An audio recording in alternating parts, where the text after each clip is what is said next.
The rainy season is here again, and most farmers who have abandoned their farm are going back to the farm to cultivate once again for food production.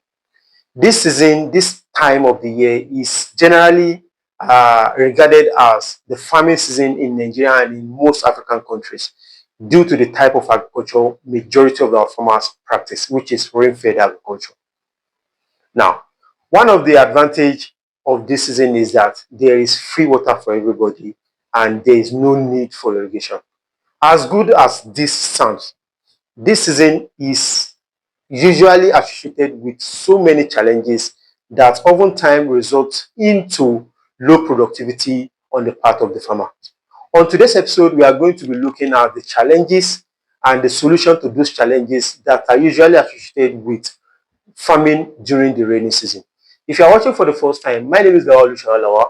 I'm an agri consultant. I'm a farmer by training and by education and by practice. If this is the first time of you coming across this channel is dedicated to promote sustainable and profitable agriculture. And if this kind of thing resonates with your interest, kindly click on subscribe button to have access to more of my videos. Thank you. So on today's episode, we are going to be looking at the solution to the challenges associated with farming during the rainy season.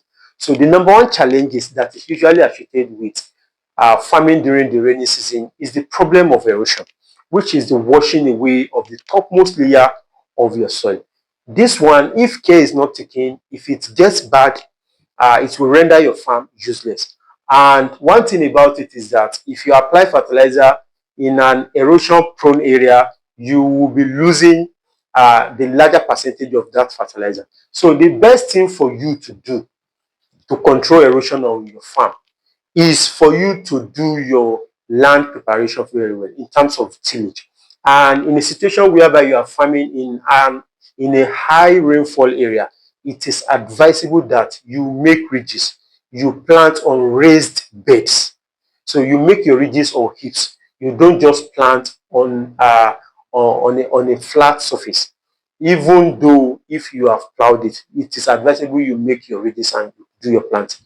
And a situation whereby your farm is a kind of, you have to study the slope on your farm. If the slope on your farm is on this direction, you have to make your ridges across the slope. So if you do it this way, you'll be able to control erosion on your farm and you'll be able to fix the problem of erosion.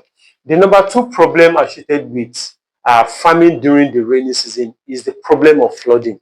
And countless of time we've experienced this kind of situation whereby it will be a kind of a national emergency. People losing their farm, people losing livestock, animals, and so on and so forth. So the best thing to do in this kind of situation is to stay away from flood-prone areas, number one, and also to stay away from farming or setting up your livestock farm at the river banks area. So farming your crop or doing your livestock at the river bank is not advisable.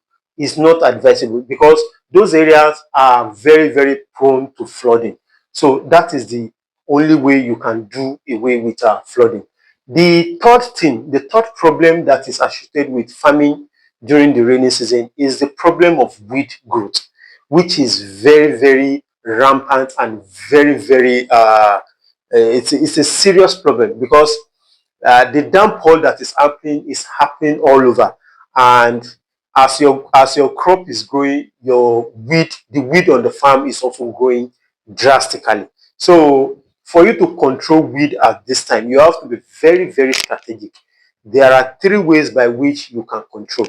The number one way is by monitoring or by being strategic and being strategic about your land preparation. You have to take your tillage very, very well. If you prepare your soil very well, you've you've tackled the problem of weed control to some certain reasonable extent. The second thing you have to take note of is to be strategic with the use of herbicide, the pre-emergence particularly, and also the post-emergence. You have to be very, very strategic about it. And also the use of mulching material. These are the three ways by which you can control weed during the rainy season. The fourth problem that is often associated with farming during the rainy season is the problem of pests and diseases. Now, the problem of pests and diseases is because of pests. Now, during the rainy season, the breeding of all these kind of pests usually happen during this time because the environment is conducive for them to breed, and so therefore you have the pests and diseases in numbers on your farm. The best way for you to reduce the pest infestation and disease infestation on your farm is by doing, number one, crop rotation, is by doing early planting, and by using pest disease resistant and some pest resistant hybrid crop. And lastly but not the least, the problem associated with farming during the rainy season is the problem of glut, a situation whereby as a result of many people hitting the farm, even people that are not usually farmers, they want to farm at this time because there is free water for everybody. So as the law of demand and supply is concerned, whenever there is higher supply of a particular goods or commodity into the market, this tends to drive down the prices. So the problem with glut is that many people are farming and the harvesting will be happening at the same time.